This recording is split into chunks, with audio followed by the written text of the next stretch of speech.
Assalamualaikum warahmatullahi taala wabarakatuh. Abah akan sambung lagi hari ini dalam pelajaran Mari Belajar Pendidikan Islam bersama dengan Ustaz Abah. Okey, masih lagi dalam kitab bab sembelihan yang Abah ajar baru ni, tapi hari ini Abah akan upgrade sikit, bukan sembelih saja. Kita akan masuk dalam tajuk yang penting, iaitu tajuk korban. Ya, berkorban apa saja, harta ataupun nyawa. Macam Piramli tak? Okey, so Abah nak cerita dekat anak-anak tentang korban. Apa itu korban? Apa maksud korban? Pengertiannya, menyembelih binatang ternakan Al-An'am pada 10 Zulhijjah hingga akhir hari Tashrik. Bertujuan apa? Mendekatkan diri kepada Allah Subhanahu Wa Taala. Apa itu hari Tashrik? Hari Tashrik ialah 11, 12 dan 13 Zulhijjah. Okey, kita tengok hukum. Apakah hukum kita menyembelih? Untuk korban, ya, hukumnya adalah sunat muakkad dan wajib jika kita bernazar. Maknanya kalau kita biasa, kita ada harta, kita nak berkorban, kita ada binatang nak korban, maka hukumnya sunat muakkad. Tapi tiba-tiba kita kata, aku tahun ni memang aku bernazar, aku nak berkorban, maka hukumnya telah bertukar menjadi wajib. Okey, apakah dalilnya?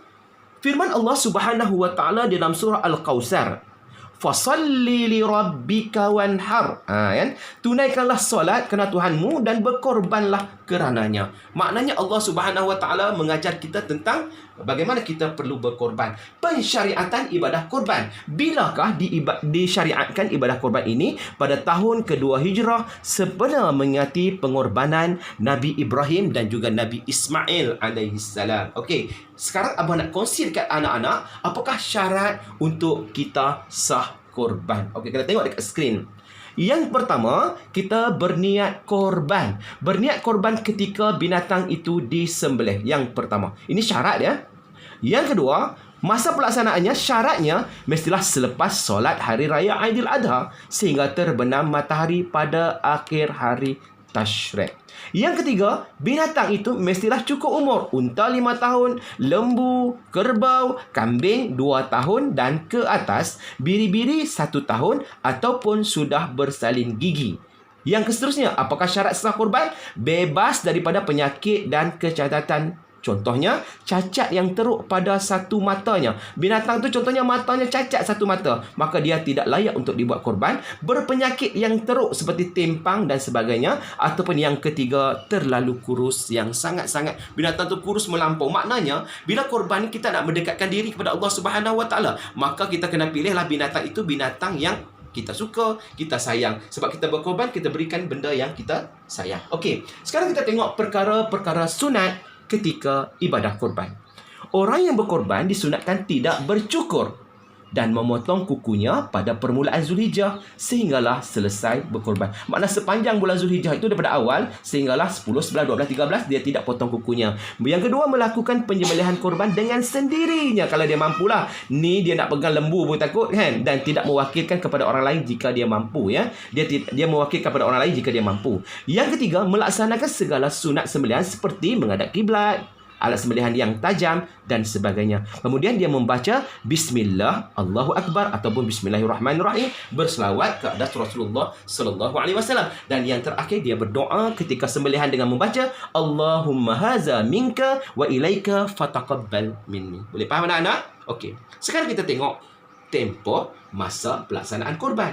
Okey, kita tengok 1 Zulhijjah, orang yang berkorban dan makruh bercukur dan memotong kuku. Makna start daripada 1 Hijjah itu sehingga dia nak korban, maka dia kena jaga, dia tidak potong, ya. Yang kedua, korban dilakukan tidak sah 10 Zulhijjah. 9 Zulhijjah dia dah potong, tak sah. 10 Zulhijjah pula waktu penyembelihan selepas naik matahari dan selepas solat Hari Raya Aidiladha dan juga selepas dibacakan 2 khutbah. Okey, kita tengok pula bagaimana dengan 11, 12, 13. 11, 12, 13 adalah tarikh sunat pelaksanaan korban, ya, sunat. Dan pada 14 Zulhijjah, korban tidak lagi sah dilakukan selepas terbenamnya matahari pada hari 13 Zulhijjah. Okey, anak-anak faham, So, kita nak tengok pula korban ni.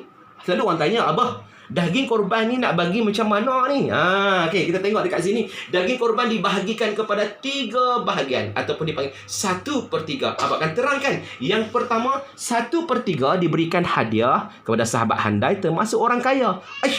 Bolehkah bagi korban kat orang kaya? Boleh, 1/3. 1/3 lagi disedekahkan kepada fakir miskin, dan 1/3 lagi dimakan oleh orang yang berkorban. Kecuali lah orang yang berkorban itu dia berniat nazar. Okey, itu bagi pembahagian harta korban. Bagaimana pula kita nak agihkan daging korban? Kita agihkan daging korban, wajib semua daging korban nazar disedekahkan kepada fakir miskin. Makna kalau nazar tak boleh makan, mesti sedekahkan kepada fakir miskin. Dan tidak boleh orang yang berkorban itu haram menjual daging korban yang dia korbankan. Dia sembelih binatang ni banyak ekor sangat, dia bungkus-bungkus dia pergi jual pula kat pasar raya nak dapat duit balik. Haram hukumnya. Sebab apa? Tapi kalau kita dah bagi dekat orang tu, daging korban dah bagi dekat orang miskin, orang miskin tu tak ada duit, maka dia ambil daging tu dia jual, itu tak ada masalah sebab sudah menjadi hak milik dia, bukan lagi hak milik orang yang berkorban. Okey, last, hikmah korban.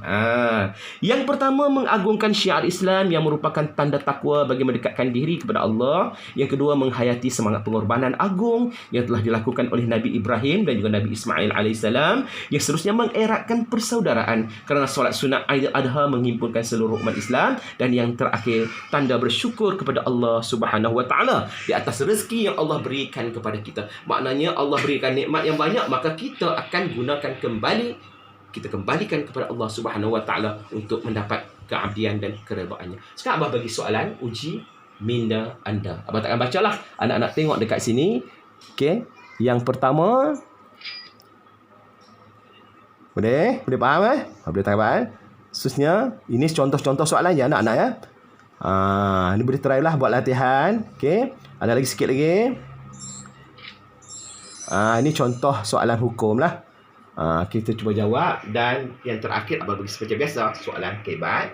Ya, ibadah korban adalah jabatan mengukuhkan hubungan silaturahim sesama ummah. Buktikan kebenaran pernyataan di atas dengan memukakan hujah anda.